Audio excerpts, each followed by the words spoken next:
لا يستوي أصحاب النار وأصحاب الجنة أصحاب الجنة هم الفائزون.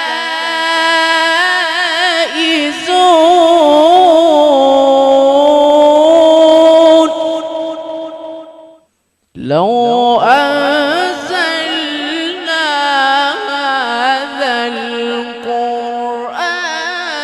على جبل لرأيته